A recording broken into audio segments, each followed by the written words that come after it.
To start with, to say I was excited to give this a read is an understatement. I've read a bunch of Tsutako Tsurusawa's work, and their style has grown and evolved to the point that it is so consistent and one of my favorites. Unfortunately, I do have to say the first story in this collection is a much older one, and it shows. Don't be discouraged though, after that we are back to the more modern style, which is beautiful. They're so expressive and each panel is super dynamic. I do have a consistent complaint though, that has always bothered me across all of their work, the intense use of sound effects. During sexy scenes, the entire page is littered with the things, which makes it very hard to distinguish what's going on. I know it's meant to show just how raucous their lovemaking is, but it's just too much for me. Regardless, I love this artist's style, and this is no exception. Now onto the story. This is a collection of stories with the thread of Kakeru and Satoshi connecting them all together. If you're looking for a full overarching story, that's not what this is. As the name suggests, this is another helping of an established couple, and we do rehash some of the past storylines. However, I like how the storylines have been turned on their head. My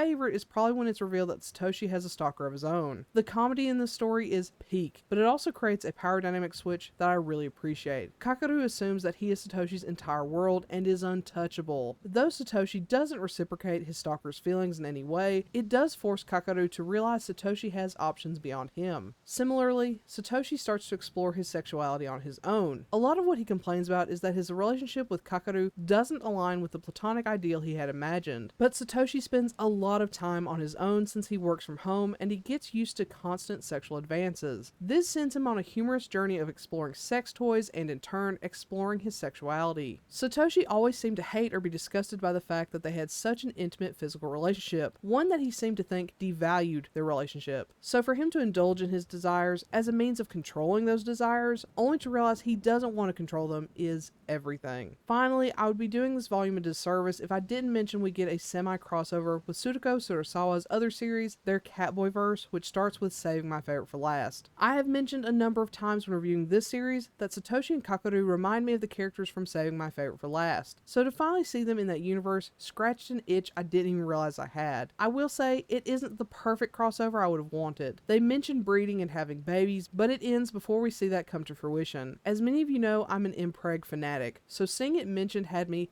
rabid. So to see it not happen hurt because I desperately wanted to see a baby between Satoshi and Kakeru, but I'm glad I got to see this crossover all the same.